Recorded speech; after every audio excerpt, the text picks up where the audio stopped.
Gua bakal bahas One Punch Man chapter terbaru, yaitu chapter 172. Chapter kali ini guys berjudul Rumah Baru. Dimana yang sudah kita ketahui, rumah si botak Saitama udah hancur gara-gara asosiasi monster. Dan di sini kita akan diperlihatkan rumah barunya si Saitama. Oke, kita mulai langsung di covernya. Di sini diperlihatkan para hero yang ada dalam keranjang. Sepertinya mereka ini lagi cosplay Halloween gitu guys.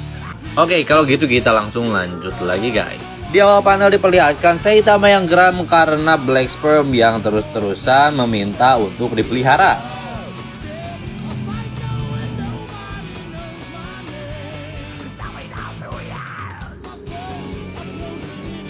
Aku tak punya waktu untuk merawatmu. Aku bahkan nggak sempat kalau pelihara anjing, apalagi monyet aneh. Ya, dan di situ juga terlihat guys si Black Sperm yang lompat-lompat kayak monyet. Tapi akhirnya Black Sperm pun menyerah untuk pura-pura menjadi monyet. Dia pun langsung berkata kepada Saitama, "Oh, jangan begitu. Kumohon, biarkan aku ikut denganmu." Nah, di sini kemudian Saitama baru ngeh nih. "Hah? Kau bisa ngomong?" Black Sperm pun di sini melanjutkan untuk merayu Saitama agar dia bisa ikut tinggal bersamanya. "Aku akan bantu dengan pekerjaan rumah dan semacamnya. Ayolah, ayolah." Kemudian dalam hatinya dia berpikir, "Aku beruntung. Orang ini nggak sadar kalau aku ini monster. Kurasa aku akan tak pura-pura jadi monyet dan bersembunyi di rumahnya sembari menunggu selku beregenerasi." Lalu sambil jalan pun Saitama ngomong, "Memangnya apartemenku membolehkan peliharaan ya? Ya, kurasa aku bisa saja buat rumah anjing di luar." Mendengar perkataan tersebut, Black Sperm pun langsung berbicara dalam hatinya, "Bagus. Rumah anjing itu akan jadi tempat persembunyianku." Lalu si Black Sperm ini juga memberitahu Saitama, dia ini namanya Rover, serahkan saja pada monyet untuk merawatnya. Saitama pun menjawab, "Oh iya." Lalu Saitama menanyakan kepada Black Sperm, "Apa kau lihat monster bermata satu yang bentuknya seperti Sasadango di sekitar sini?"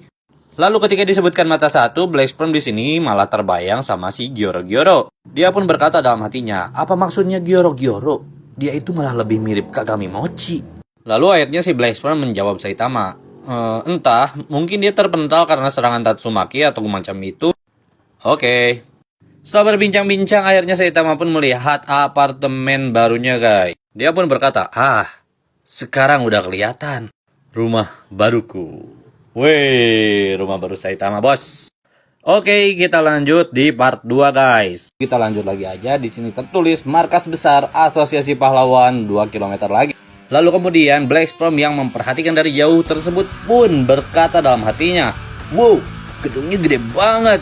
Kalau di sana aku nggak perlu harus selalu waspada." Tapi sayangnya guys, si Black Sperm ini gak nyadar kalau itu adalah markas besar Asosiasi Pahlawan. Lalu diperlihatkan juga guys nih gedung dari markas besar tersebut. Desainnya futuristik banget karena didesain sama si Metal Knight. Dan ternyata di sana mereka lagi ngadain semacam presentasi untuk para penduduk komplek markas besar pahlawan. Si orang yang lagi presentasi pun berkata, "Terima kasih sudah datang semuanya. Hari ini dengan senang hati akan aku perkenalkan keindahan kompleks apartemen ini yang telah dibangun dengan keahlian dari seluruh asosiasi pahlawan." Di sana juga ada pahlawan kelas A. Mereka pun saling berbincang guys. Mereka tiba-tiba saja memanggil kita ke sini. Tapi ini sebenarnya seminar apa? Lalu dibalas oleh temannya dan dia berkata, fasilitas ini awalnya dibangun untuk menampung beberapa ribu keluarga. Tentu saja, mengisi kamarnya hanya dengan orang yang punya hubungan dengan asosiasi akan jadi banyak sisanya. Mereka mungkin akan memasarkannya pada publik sebagai properti mewah untuk menggalang dana. Tentu saja, mereka mengincar orang kaya. Lagi pula, kau juga bisa sebut tempat ini sebagai bunker raksasa yang mewah. Kelihatan banget guys, muka-muka politikus. Lanjut lagi, dia kembali berkata, "Jika uang bisa membeli keamanan, beberapa tahun ini pasti ada orang yang mau membayar apapun demi mendapatkannya." Ya, kemudian sini berkata guys, "Ya, bencana monster belakangan ini tidak main-main. Bahkan, bencana level demon dalam sebulan muncul lebih dari sekali. Nah, karena itulah, Asosiasi Pahlawan membuat fasilitas apartemen ini guys." Lanjut, si tukang presentasi di sini berkata, "Namun, bagi apartemen pahlawan ini, monster itu bukanlah apa-apa. Mereka sama sekali bukan ancaman. Siapa lagi yang tinggal di kompleks apartemen ini? Mereka adalah pahlawan profesional yang namanya sudah terdaftar resmi di daftar pahlawan. Dan karena hanya pahlawan kelas A atau lebih tinggi yang bisa tinggal di sini, mereka yang tinggal di sini semuanya adalah elit dengan rekor catatan yang terbukti. Jadi, kalau memang sampai terjadi sesuatu, kalian akan punya orang yang kuat dan bisa diandalkan tinggal di sebelah rumah. Jadi, kau tak perlu kabur kemanapun. Selanjutnya diperlihatkan masyarakat yang menyewa tempat tersebut pun saling berkomentar.